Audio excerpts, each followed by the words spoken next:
এজন্য রব্বুল আলামিন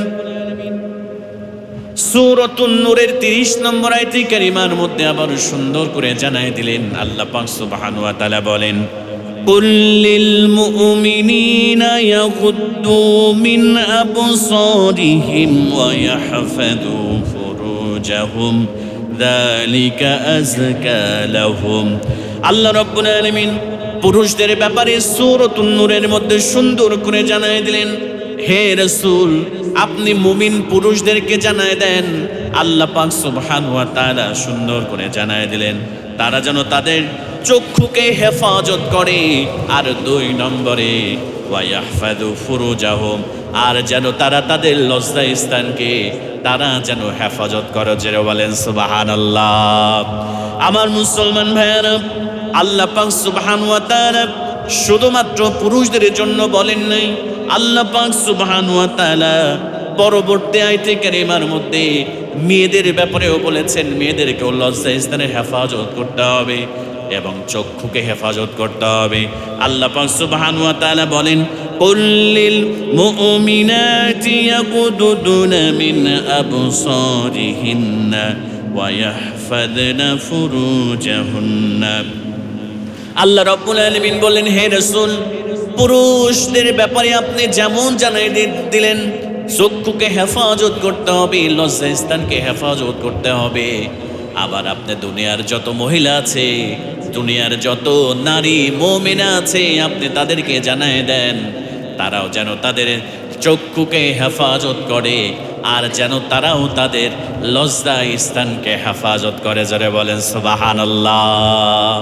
তাহলে আল্লাহ পাক সুবহানাহু ওয়া তাআলা বলছেন যে জান্নাতুল ফেরদাউসের উত্তরাধিকারী যারা হবে তারা তাদের লজ্জা স্থানকে হেফাজত করবে, তারা জেনা করবে না, তারা ব্যভিচার করবে না।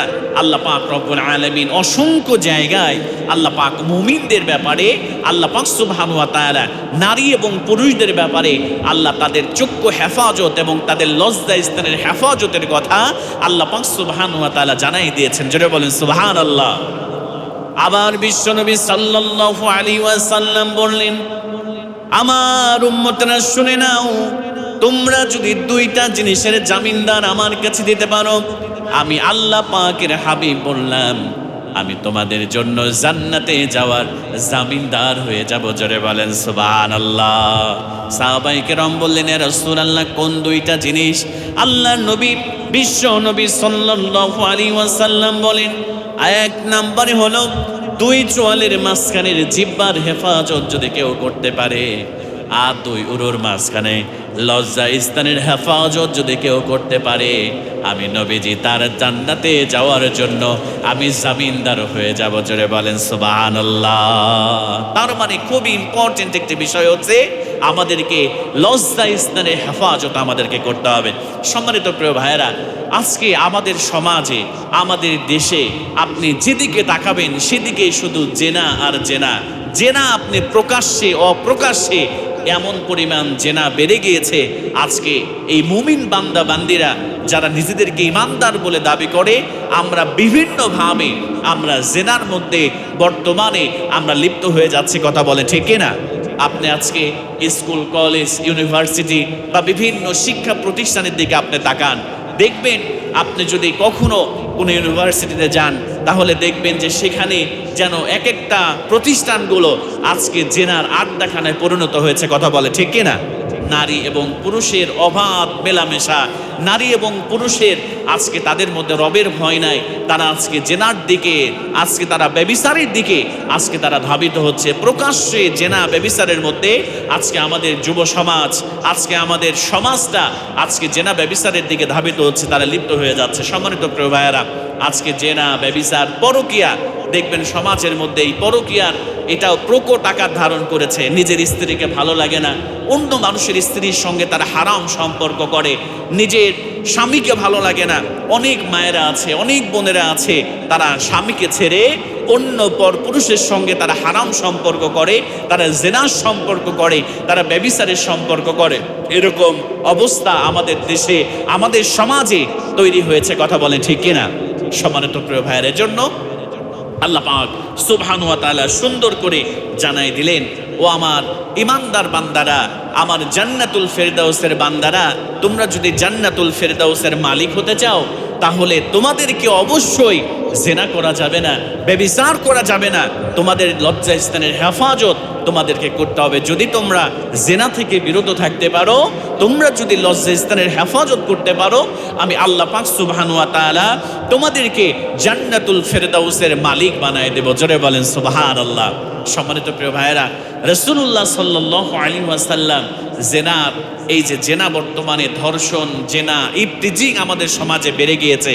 কারণ হচ্ছে আজকে আমাদের সমাজের মধ্যে, আমাদের দেশের মধ্যে আল্লাহর কোরআনের বিধান না থাকার কারণে, রাসূলের আদর্শ না থাকার কারণে আজকে আমাদের সমাজে 5 বছর, 7 বছর, 10 বছর, 15 বছরের মেয়েরা, শিশু বাচ্চারা পর্যন্ত আজকে ধর্ষিতা হচ্ছে। কথা বলেন ঠিক কিনা? যদি এই সমাজের মধ্যে, এই দেশের মধ্যে, রাষ্ট্র ব্যবস্থায়, সংবিধানে যদি জেনা করলে, ধর্ষণ করলে, ইফতিজিং করলে, বা বিশেষ করে যদি ধর্ষণ করে মৃত্যুদণ্ড যদি কার্যকর করা যেত, রাসূলুল্লাহ কোরআন দিয়ে বিচার করেছে, এই আল্লাহর কোরআনের আইন যদি বাস্তবায়ন হয়ে যেত, তাহলে বলেন তো প্রিয় ভাইয়েরা, আমাদের দেশে, আমাদের সমাজে আর 10 বছরের কোনো মেয়েকে ধর্ষিতা হতো? বলেন না কথা, ধর্ষিতা হতো? আজকে আমাদের সমাজে আমরা এমনও নিউজ আমরা দেখেছি এই বাংলাদেশে, যে ছোট্ট বাচ্চা 7 বছর, 8 বছর বয়স, জাহিলিয়াতের সেই অন্ধকারাচ্ছন্ন যুগকেও হার মানিয়েছে, আপনার ব্লেড দিয়ে গোপনাঙ্গ কেটে তারপরে ধর্ষণ করেছে ওই জানোয়ার আর কুলাঙ্গারের দল। জোরে বলেন নাউযুবিল্লাহ।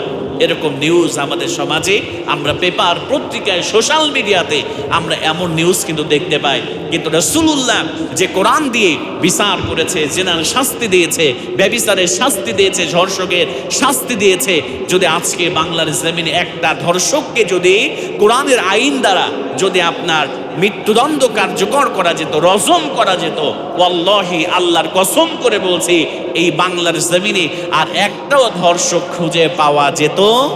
ধর্ষক খুঁজে পাওয়া যেত ভাইরা?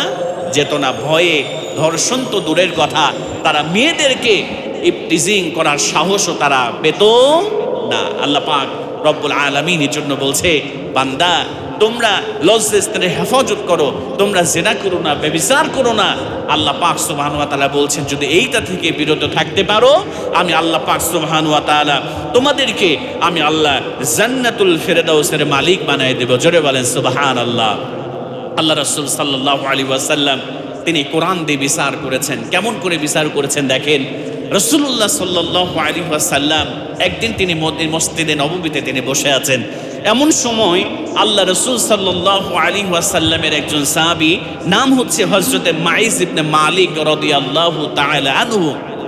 হযরতে মাইজ ইবনে মালিক রাদিয়াল্লাহু তাআলা আনহু বিশ্বনবী সাল্লাল্লাহু আলাইহি ওয়াসাল্লামের কাছে আসলেন, মনটা ভারাক্রান্ত, মনটা খারাপ করে আল্লাহ রাসূল সাল্লাল্লাহু আলাইহি ওয়াসাল্লামকে বললেন, ইয়া রাসূলুল্লাহি, ইয়া হাবিবাল্লাহ, আমি গুনাহ করে ফেলেছি, আমি অপরাধ করে ফেলেছি, আমি নিজের উপরে জুলুম করে ফেলেছি।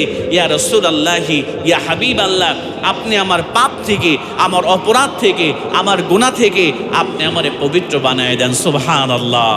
সাহাবায়ে কেরাম যখনই গুনাহ করতেন, তিনি অনুশোচনাবোধ নিয়ে এসে রাসূলুল্লাহর সঙ্গে দেখা করতেন। আল্লাহ রাসূলকে বলছে, ইয়া রাসূলুল্লাহ, আমি জিনা করে, আমি অন্যায় করেছি, অপরাধ করেছি, আমি গুনাহ করেছি। ইয়া রাসূলুল্লাহ, আপনি আমারে পবিত্র বানায় দেন, আপনি আমারে পবিত্র বানায় দেন। সুবহানাল্লাহ। বিশ্বনবী সাল্লাল্লাহু আলাইহি ওয়াসাল্লাম বললেন, আমার প্রাণের সাহাবী, ইন্নী আস্তাগফিরুল্লাহ ওয়া আতুবু ইলাইহি। আল্লাহর নবী বিশ্বনবী সাল্লাল্লাহু আলাইহি ওয়াসাল্লাম হযরতে মাইজ ইবনে মালিক রাদিয়াল্লাহু তাআলাকে ডাক দিয়ে বললেন, মাইজ রে, আল্লাহর কাছে ইস্তিগফার করো, আল্লাহর কাছে তাওবা করো। আল্লাহর কাছে যদি তাওবা করতে পারো, আল্লাহ পাক সুবহানাহু ওয়া তাআলা তোমার জীবনের সব গুনাহগুলো মাফ করে দিবে। জোরে বলেন সুবহানাল্লাহ। কারণ হলো আল্লাহ পাক সুবহানাহু ওয়া তাআলা কোরআনুল কারীমের মধ্যে ঘোষণা করে দিয়েছেন, কুল ইয়া ইবাদিয়াল্লাযীনা আসরাফু আলা আনফুসিহিম লা তাকনাতু মির রাহমাতিল্লাহ। আল্লাহ পাক সুবহানাহু ওয়া তাআলা বলেন, হে রাসূল আপনি দুনিয়ার সমস্ত মানুষদেরকে জানায় দেন, আপনি দুনিয়ার সমস্ত মানুষদেরকে জানায় দেন যারা নিজেদের উপরে জুলুম করে ফেলেছে, যারা জিনা করে জুলুম করে ফেলেছে, যারা ব্যভিচার করে জুলুম করে ফেলেছে, যারা নামাজ ছেড়ে দিয়ে জুলুম করে ফেলেছে, যারা ওজনে কম দিয়ে জুলুম করেছে, যারা খাদ্যদ্রব্যে ভেজাল দিয়ে জুলুম করে ফেলেছে, যারা মানুষকে অন্যায়ভাবে কষ্ট দিয়ে নিজেদের উপরে জুলুম করে ফেলেছে, হে রাসূল আপনি তাদেরকে জানায় দেন লা তাকনাতু মির রাহমাতিল্লাহ, তারা যেন আমি আল্লাহর রহমত থেকে তারা যেন নিরাশ না হয়ে যায়। জোরে বলেন সুবহানাল্লাহ। আল্লাহ পাক সুবহানাহু ওয়া তাআলা বিশ্ব নবীর মাধ্যমে আবার জানাই দিলেন, ইয়া আইয়ুহাল্লাযীনা আমানু তুবু ইলাল্লাহি তাওবাতান নাসুহা আসা রব্বুকুম আন ইউকাফিরা আনকুম সাইয়্যাতিকুম ওয়া ইউদখিলাকুম জান্নাতিন তাজরি মিন তাহতিহাল আনহার। আল্লাহ পাক সুবহানাহু ওয়া তাআলা বললেন, হে ঈমানদার বান্দারা, জুলুম করে ফেলেছো, নিজেদের উপরে অন্যায় অবিচার করে ফেলেছো, পাপ করে ফেলেছো, তাওবার মতো তাওবা করে আমি আল্লাহর কাছে যদি ফিরে আসতে পারো, আমি আল্লাহ 1 নম্বরে তোমাদের জীবনের সব গুনাহ মাফ করে দিব, আর 2 নম্বরে আমি শুধু মাফ করব না, আমি আল্লাহ তোমাকে এমন একটা জান্নাত দিয়ে দিব যে জান্নাতের তলদেশ দেয়া ঝর্ণা ধারা প্রবাহমান। জোরে বলেন সুবহানাল্লাহ। এজন্য রাসূলুল্লাহ সাল্লাল্লাহু আলাইহি ওয়াসাল্লাম হযরত মাইজ ইবনে মালিক রাদিয়াল্লাহু তাআলা কে বললেন, ইন্নী আস্তাগফিরুল্লাহ ওয়া আতুবু ইলাইহি, আল্লাহর কাছে ফিরে যাও, ইস্তেগফার করো, আল্লাহর কাছে তাওবা করো।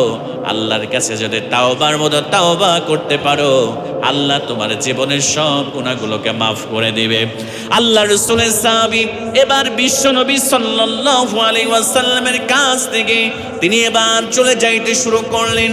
কিছু দূর যাওয়ার পরে আমার প্রিয় ভাইরা, মুমিন যদি অপরাধ করে, মুমিন যদি গুনাহ করে, তার অন্তরের মধ্যে কষ্ট হয়, অনুশোচনা হয়, তার খারাপ লাগে। আল্লাহ রাসূল সাল্লাল্লাহু আলাইহি ওয়াসাল্লামের কাছ থেকে যখন মাইজ ইবনে মালিক কিছুটা দূরে চলে যাচ্ছে, এমন সময় মনটা যেতে চায় না, আবার রাসূলুল্লাহর কাছে আবার তিনি ফিরে আসলেন। আল্লাহ রাসূলকে বললেন, ইয়া রাসূলুল্লাহি, ইয়া হাবিবাল্লাহ, আমি জুলুম করে ফেলেছি, আমি পাপ করে ফেলেছি, আমি অপরাধ করে ফেলেছি, আপনি আমারে পবিত্র বানায় দেন। আল্লাহ রাসূল সাল্লাল্লাহু আলাইহি ওয়াসাল্লাম আবার বললেন, ইন্নী আস্তাগফিরুল্লাহ ওয়া আতুবু ইলাইহি, আমার সাহাবী মাইজ ইবনে মালিক আল্লাহর কাছে ইস্তেগফার করো, আল্লাহর কাছে তাওবা করো, আল্লাহ তোমারে ক্ষমা করে দিবে। আমার প্রিয় ভাইয়েরা, এবার মাইজ ইবনে মালিক রাদিয়াল্লাহু তাআলা আবার তিনি রাসূলুল্লাহর কাছ থেকে আবার তিনি যখন চলে যাইতে শুরু করলেন, আল্লাহর নবীজির কাছ থেকে যখন কিছুটা দূরে আবার তিনি চলে গিয়েছে, রাসূলুল্লাহ সাল্লাল্লাহু আলাইহি ওয়াসাল্লামের সাহাবী আবার ঘুরে এসেছে আল্লাহর নবীর কাছে, এসে বলছেন, ইয়া রাসূলুল্লাহ, আমি পাপ করে ফেলেছি, অপরাধ করে ফেলেছি, আপনি আমারে পবিত্র বানায় দেন।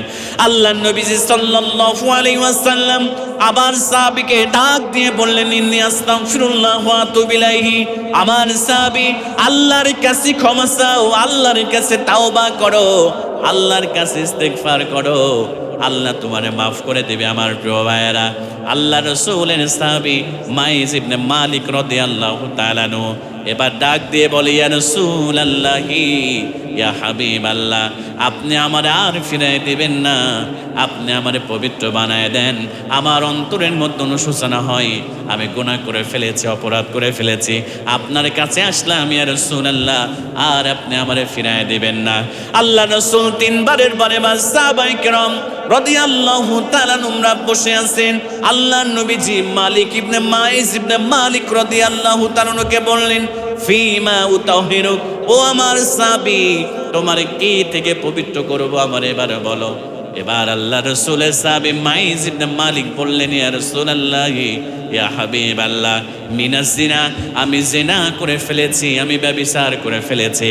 আপনি আমারে জিনা থেকে, আপনি আমারে ব্যভিচার থেকে পবিত্র বানায় দেন। জোরে বলেন নাউজুবিল্লাহ।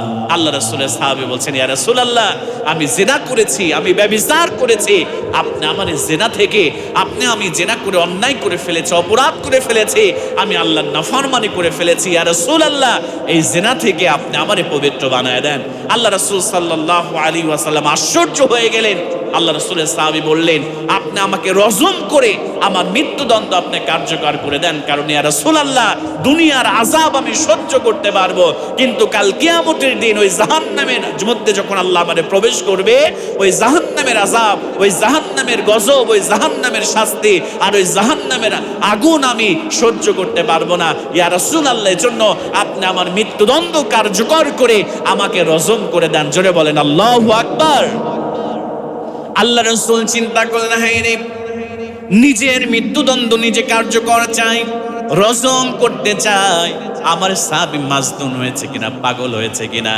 আল্লাহ রাসূল কয়েকজন সাহাবীকে পাঠালেন, মাইজ ইবনে মালিকের এলাকায় পাঠালেন, যাও মাইজ ইবনে মালিক পাগল হয়েছে কিনা, মাজনুন হয়েছে কিনা তার খবর নিয়ে আসো। রাসূলুল্লাহ সাহাবীর খবর নিয়ে আসলেন, ইয়া রাসূলুল্লাহ, ইয়া হাবিবাল্লাহ, আপনার সাহাবী মাইজ ইবনে মালিক রাদিয়াল্লাহু তাআলা আনহু মাজনুন হয় নাই, পাগল হয় নাই, তিনি সত্যিই জিনা করে ফেলেছে। আল্লাহ রাসূল সাল্লাল্লাহু আলাইহি ওয়াসাল্লাম যখন সত্যতা প্রমাণ পেলেন, এবার আল্লাহর নবীজি সাল্লাল্লাহু আলাইহি ওয়াসাল্লাম এবার মাইজ ইবনে মালিকের ব্যাপারে আল্লাহ রাসূল রজমের ঘোষণা দিলেন। আল্লাহর নবীজি সাল্লাল্লাহু আলাইহি ওয়াসাল্লাম এবার মৃত্যুদণ্ড কার্যকর করলেন। জিনার শাস্তি দুই ধরনের, যদি জেনাকারিনী যদি অবিবাহিত হয়, ইসলামের বিধান হলো তাদেরকে 80টা বেত্রাঘাত করতে হবে, তাদেরকে 100টা বেত্রাঘাত করতে হবে, শুধু তাই 80টা বেত্রাঘাত করতে হবে, এবং সঙ্গে সঙ্গে ওই দেশ থেকে তাকে তাড়াই দিতে হবে, এলাকা থেকে তাড়াই দিতে হবে। আর যদি ব্যভিচারিণী যদি বিবাহিত হয়, তাদেরকে রজম করতে হবে, পুরুষ হলে নাভি পর্যন্ত মাটির মধ্যে পুঁতে দিতে হবে, পাথর মেরে তাকে হত্যা করতে হবে। আর যদি মহিলা হয়, বুক পর্যন্ত মাটির নিচে গর্ত করে তাকে পাথর মেরে মেরে এই দুনিয়া থেকে বিদায় করে দিতে হবে। এইটা হলো ইসলামের হুকুম, এইটা হলো রাসূলুল্লাহ কার্যকর করেছে। আল্লাহর নবীজি সাল্লাল্লাহু আলাইহি ওয়াসাল্লাম এবার মাইজ ইবনে মালিকের জন্য গর্ত খুঁড়লেন, গর্তের মধ্যে তাকে এবার প্রবেশ করাই দিলেন। এবার সাহাবায়ে কেরামদেরকে নির্দেশ করলেন, আমার সাহাবী মাইজ ইবনে মালিককে তোমরা পাথর মারতে শুরু করে দাও। আমার প্রিয় ভাইয়েরা, এবার সাহাবায়ে কেরাম পাথর মারতে শুরু করলেন মাইজ ইবনে মালিকের মাথার উপরে। এবার হযরতে খালিদ বিন ওয়ালিদ রাদিয়াল্লাহু তাআলা আনহু, আল্লাহর একজন বিশিষ্ট সাহাবী, এবার সবাই পাথর মারে, মাইজ ইবনে মালিক রক্তাক্ত হয়ে যায়, শরীর থেকে রক্তগুলো ফেনকে দিয়ে জমিনের মধ্যে পড়ে যায়। হযরতে খালিদ বিন ওয়ালিদ রাদিয়াল্লাহু তাআলা সর্বশেষ একটা বড় পাথর উত্তোলন করেছে। বড় পাথর যখন উত্তোলন করে এবার মাইজ ইবনে মালিকের মাথা, বড় বড় মাথার উপরে তিনি পাথরটা ছুঁড়ে দিয়েছেন। সঙ্গে সঙ্গে ওই বড় পাথরটা যখন হযরত মাইজ ইবনে মালিকের মাথার উপরে লেগেছে, এক ফোঁটা রক্ত ফিনকে দিয়েছে হযরত খালিদ বিন ওয়ালিদের জুব্বার মধ্যে পড়েছে। এবার খালিদ বিন ওয়ালিদ রাদিয়াল্লাহু তাআলা আনহু একটু নাকটা শীতকালীন, একজন অপবিত্র ব্যক্তির রক্ত এসে আমার শরীরের মধ্যে লেগেছে। আল্লাহ রাসূল এটা বুঝতে পারলেন। আল্লাহর নবীজি সাল্লাল্লাহু আলাইহি ওয়াসাল্লাম হযরত খালিদ বিন ওয়ালিদ রাদিয়াল্লাহু তাআলা আনহুকে ডাক দিয়ে বললেন, খালিদ বিন ওয়ালিদ, যে তুমি একটু নাকটা শীতকালে একটু ছোটে মনে করলা আমার মাইজ বিন মালিকের রক্ত তোমার শরীরের মধ্যে লাগার কারণে। ও আমার সাহাবীরা শুনে নাও, আমার মাইজ বিন মালিক রাদিয়াল্লাহু তাআলা আনহু জিনা করে ফেলেছে, ব্যভিচার করে ফেলেছে, শয়তানের ওয়াসওয়াসায় পড়ে, নফসের ধোঁকায় পড়ে জিনা ব্যভিচার করে ফেলেছে। তোমরা শুনে নাও, তোমরা শুনে নাও, আল্লাহ রাসূল সাল্লাল্লাহু আলাইহি ওয়াসাল্লাম বললেন, আমার মাইস ইবনে মালিক এমন তাওবা করেছে, আল্লাহ রাসূল বললেন যদি গোটা পৃথিবীর মধ্যে পাপিষ্ঠ বান্দাদের মধ্যে যদি এই তওবাকে ভাগ করে দেয়া যেত, আমার মাইস ইবনে মালিকের একটা তওবায় সবার গুনাহ মাফের জন্য যথেষ্ট হয়ে যেত। জোরে বলেন সুবহানাল্লাহ। এজন্য আমার প্রিয় ভাইয়েরা, জেনা করা যাবে না, ব্যভিচার করা যাবে না। কারণ আপনি যদি জেনা করেন, আপনি যদি ধর্ষণ করেন, আপনি যদি জেনা করে ফেলেন, আপনার বেঁচে থাকার অধিকার আর থাকে না। আল্লাহ পাকের বিধান হলো আপনার মৃত্যুদণ্ড কার্যকর হয়ে যাবে। আপনি চিন্তা করে দেখেন, আজকে নিজের ঘরে স্ত্রী রেখে নিজের পবিত্র স্ত্রী ভালো লাগে না। অনেক পুরুষ আছে যারা অন্যের স্ত্রীর দিকে হাত বাড়ায়, তাদের সঙ্গে জেনার সম্পর্ক করে, যাদের সঙ্গে পরকীয়ার সম্পর্ক করে, এমনকি শারীরিক সম্পর্ক পর্যন্ত অন্যের স্ত্রীর সঙ্গে করে ফেলে। এমন পুরুষ, বেহা পুরুষ আমাদের সমাজের মধ্যে আছে না নাই বলেন তো ভাইয়েরা? অনেক রয়েছে যারা নিজের ঘরে পবিত্র স্ত্রী থাকতে, নিজের সুন্দর স্ত্রী থাকতে, ভালো স্ত্রী থাকতে, অনেক পুরুষ আছে যারা অন্যের স্ত্রীর দিকে হাত বাড়ায়, অন্যের স্ত্রীর সঙ্গে পরকীয়া করতে চায়, অন্যের স্ত্রীর সঙ্গে সুন্দরভাবে কথা বলে তাকে কনভিন্স করতে চায়। এমন বেহা পুরুষ যারা রয়েছে, এখনো সাবধান হতে হবে। আল্লাহর কাছে তাওবা করে ফিরে আসেন। মাইস ইবনে মালিক যেমন করে তাওবা করেছে, আল্লাহর কাছে চোখের পানি ছেড়ে দিয়ে আপনি তাওবা করেন। যদি না করেন, আল্লাহর আযাব, আল্লাহর শাস্তি আপনাকে পাকড়াও করবে। এই পৃথিবীর কোনো মানুষ আপনাকে ঠেকাইতে পারবে না। কথা বলে ঠিক কিনা?